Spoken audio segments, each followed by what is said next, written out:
Hello and welcome back to our YouTube channel. So guys, आज हमारा part third है general knowledge MCQ series का। इससे पहले हमारे पार्ट वन और सेकंड अपलोडेड ऑलरेडी हो चुके हैं। अगर आपने नहीं देखे अभी तक तो लिंक आपको डिस्क्रिप्शन बॉक्स में प्रोवाइडेड है, तो आप वहां पे जाएं। आपको प्लेलिस्ट जनरल नॉलेज प्लेलिस्ट का लिंक मिल जाएगा, वहां पे विजिट करके आपको हमारी और भी बहुत सारी वीडियोस हैं जो जनरल नॉलेज के रिलेटेड होती हैं, वो आपको देखने को मिलेंगी। ये आपके हर एक एग्ज़ाम के लिए इंपॉर्टेंट रह सकती हैं। अगर आपके सिलेबस में साइंस, इकोनॉमिक्स, पॉलिटिकल साइंस इस तरह के सब्जेक्ट्स हैं तो आपके लिए हेल्पफुल है।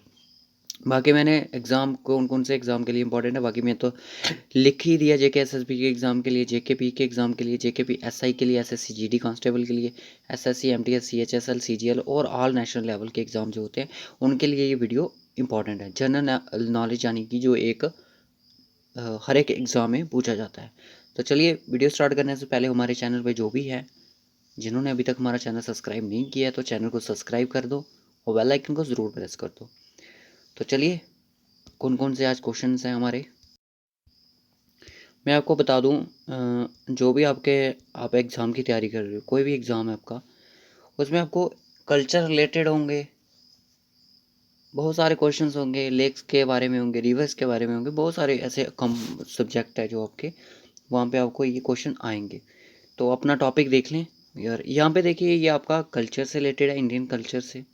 और यहाँ पे क्वेश्चन है कि सगा दावा is one of the biggest Buddhist festival in which of the flowing state is celebrated. सगा दावा एक, ये ऑलरेडी क्वेश्चन आ गए हैं एग्जाम में, ठीक है। सगा दावा एक ऐसा फेस्टिवल है जो बुद्धिस्ट बनाते हैं, बुद्धिस्ट लोग बनाते हैं। और ये कौन सी स्टेट में मनाया जाता है? तो जो इसका राइट ऑप्शन है वो आपका सिक्किम है। सिक्किम में ये जो फेस्टिवल है ये सेलिब्रेट किया जाता है, बुद्धिस्ट फेस्टिवल, जिसका नाम है सगा दावा। सिक्किम की बात करूँ तो सिक्किम की कैपिटल आपकी गंगोट आ जाती है। और नेक्स्ट क्वेश्चन चलिए, which is the second largest river basin in India that covers the 10% of the country area. आपका इनमें से सेकंड लार्जेस्ट जो रिवर बेसिन है वो कौन सी है जिसने 10% एरिया कवर किया है पूरी कंट्री का, इंडिया का? तो उसका नाम है आपका गोदावरी। गोदावरी पहली आपकी आ जाती है गंगा, फिर गोदावरी, गोदावरी, यमुना, फिर गोदावरी, यमुना, उसके बाद काबरी और नर्मदा।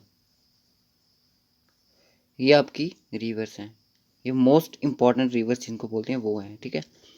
फर्स्ट आपसे ऐसे ही पूछता तो आपने गंगा बोलना था। उसके बाद है the artery wall of the human. देखिए साइंस का क्वेश्चन है, artery wall of the human heart secretes a important peptide hormone, what is the name of the hormone? ठीक है, एक बाल बनी हुई है, एट्रिया बाल जिसका नाम है, किस हार्मोन्स का यहाँ पे यूज़ होता है? तो इसका जो राइट ऑप्शन है वहाँ पे देख सकते हो आप, A N F. A N F यहाँ पे एक हार्मोन है जिसका पूरी फुल फॉर्म है आर्ट्रियल नॉटरेटिक रेप्टाइड या आर्ट्रियल नॉटरेटिक फैक्टर, ठीक है, इस नाम से इनको जानते हैं।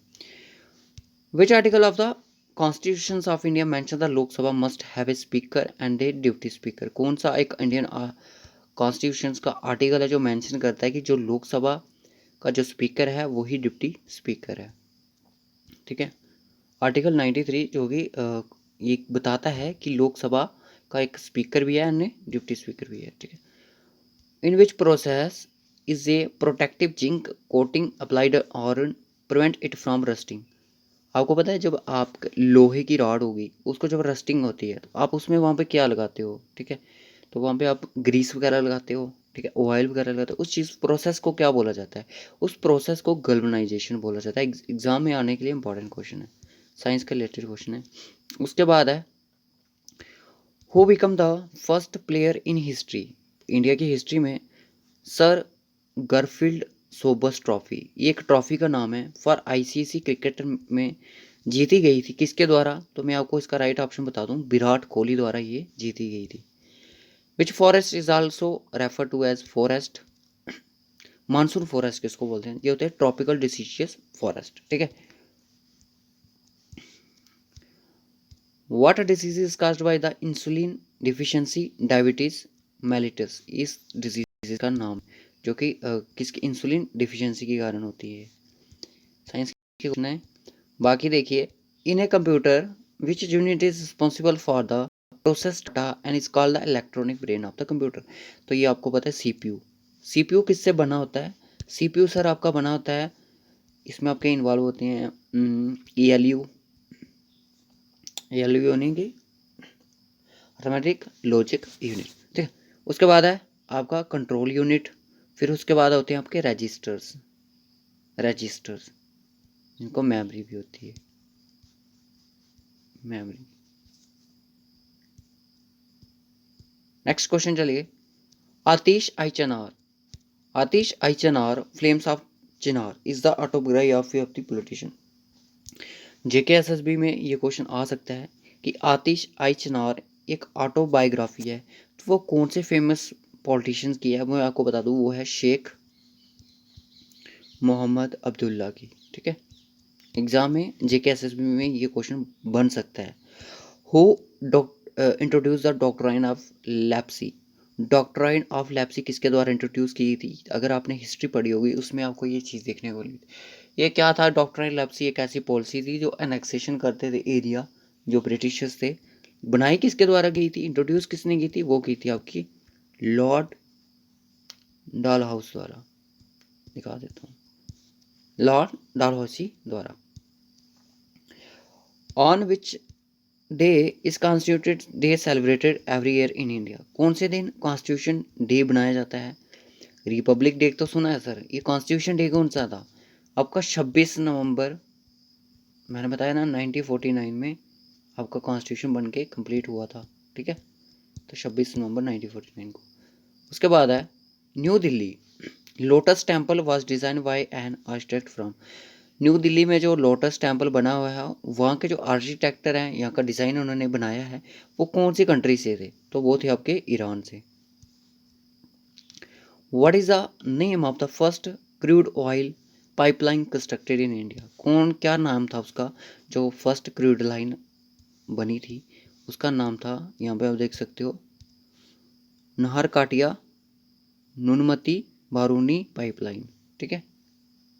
और ये कमेंट करके बताएं ये कौन सी स्टेट में है, ठीक है, या कौन सी कंट्री में है, कहीं पे भी आती है, पूरे एरिया का नाम बताएं इसका।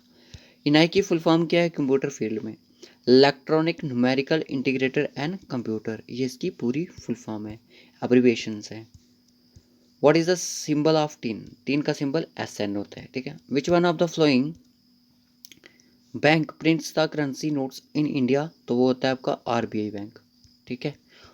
आरबीआई की एक खासियत तो बता दूं, RBI बैंक जो होता है यहाँ पे किसी भी पर्सन का अकाउंट नहीं होता है, ठीक है, ना सेविंग ना करंट अकाउंट होते हैं, याद रखना इस चीज़ को। Most of the atmospheric zone is found, क्योंकि जो मैंने RBI वाला क्वेश्चन बताया ना कि ये क्वेश्चन मैंने कहीं पढ़ा था, किसी एग्जाम में पूछा गया था। Most of the atmospheric zone is found in which layer atmosphere, ozone layer जो होती है, ओजोन लेयर वो फाउंड होती है कौन सी एटमोस्फेयर की लेयर में? वो होती है आपकी स्ट्राटोस्फेयर में। जेकेएसएसबी क्लास 4th में ये क्वेश्चन पूछा भी गया था, किस सेट में पूछा था याद नहीं है इतना, बट पूछा गया था। उसके बाद है Bhagta Parab, Bhagta Parab, a tribal festival that is celebrated between the period of spring and summer और originated in the state of Jharkhand से ये आया है, कौन सा? भक्ता पराब। भक्ता पराब कहाँ से आया है? झारखंड से। लास्ट क्वेश्चन है which of the flowing parts of the human body release the carbon dioxide brought in by the blood from the rest of the body, कौन सा पार्ट है ऐसे ह्यूमन की बॉडी का जो कि रिलीज करता है कार्बन डाइऑक्साइड और पूरी बॉडी में वो ब्लड पहुंचाने की हेल्प करता है? तो वो है आपका एल्वियोली। एल्वियोली क्या है? Alveoli are where the lungs and the blood exchange oxygen and carbon dioxide, ये लंग्स में है होता है, और ये जहाँ पे कार्बन डाइऑक्साइड, जहाँ लंग्स होते हैं, ब्लड एक्सचेंज करता है ऑक्सीजन और कार्बन डाइऑक्साइड को। तो आई होप आपको आज का वीडियो अच्छा लगा हो, अच्छा लगा हो तो लाइक और शेयर ज़रूर करना, कमेंट भी ज़रूर करना। Bye bye, take.